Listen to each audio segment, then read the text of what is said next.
am Alvin's wife, the one who gave his testimony last week. And I am a mother to Kaya, our 3 years old. He is our one and only son. And I am a teacher by profession. And I taught college in the Philippines for 17 years. I was also into business before. For 7 years, I manage my own Christian bookstore and the travel and tours business. And I chose to be a teacher because shortly after I became a Christian, when I was 14, I came to know about the unreached people groups in different nations. I learned that many of these people die every day without knowing Jesus. They don't even know that there's the Word of God, the Bible. And there's no viable church in their area. And I prayed to be used by the Lord to these peoples, to teach them English and to eventually share them the gospel.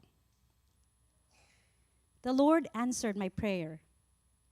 He gave me opportunities to go to Thailand, Cambodia, Indonesia, Malaysia, Vietnam, Laos, and China to teach English and be able to share the gospel to some. In Saipan, the Lord also opened the door for me to be able to teach English and to do friendship evangelism to some Koreans, Russians, Turkish, and Chinese there. I came to know the Lord through prison ministry and radio ministry. Prison ministry because my dad was imprisoned when I was 8, and we stayed with him inside the jail for 3 years. Before I became a Christian, my dream was to have lots of money so that I could help my family be lifted out of poverty.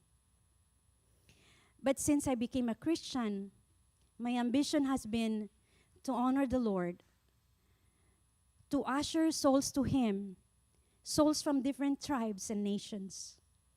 One of my favorite passages in the Bible is the worship scene in Revelation 7, 9-10, where it says, "After this, John the Apostle speaking, I looked, and there before me was a great multitude that no one could count, from every nation, tribe, people, and language, standing before the throne and before the Lamb.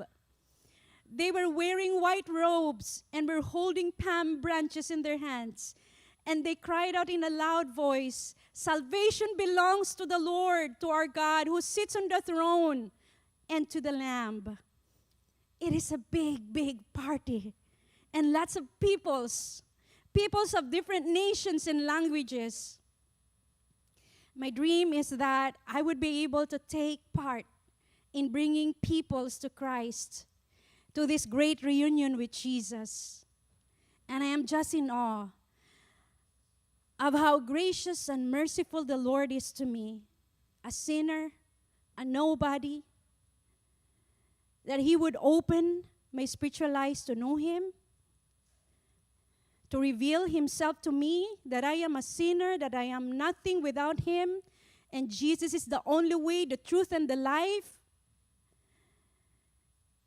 and to make me one of His workers.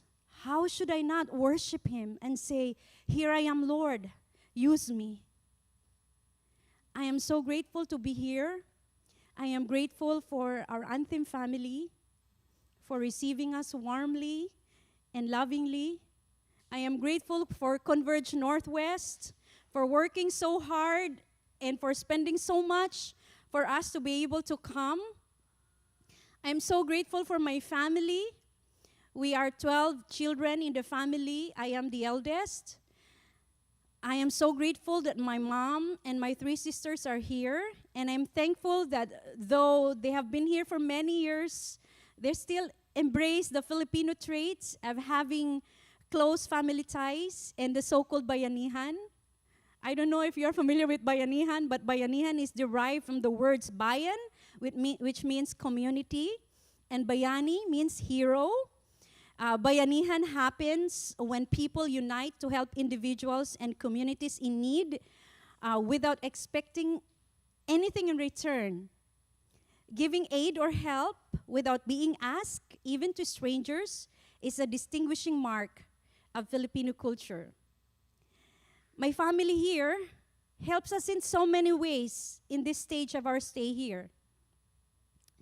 Sharing their house to us, even giving up their room for us, letting us use their car, their clothes, and others. As you know, some of you know that we arrived here 2 months ago with only our suitcase.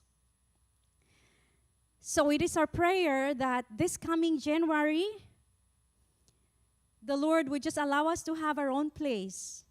Because my mom's house is a small house and it is packed with 4 families. It has only 2 rooms. So we also pray for that, for God's financial provision, for that we would be able to move to our own place. And we are keeping more and more that we would keep listening, we would keep learning from you guys and from the Lord, of course, and we would keep trusting and obeying the Lord. Please remember us in your prayers. The best is yet to come. For the sake of the name of our Jesus, our King, and to Him be the glory. Thank you so much.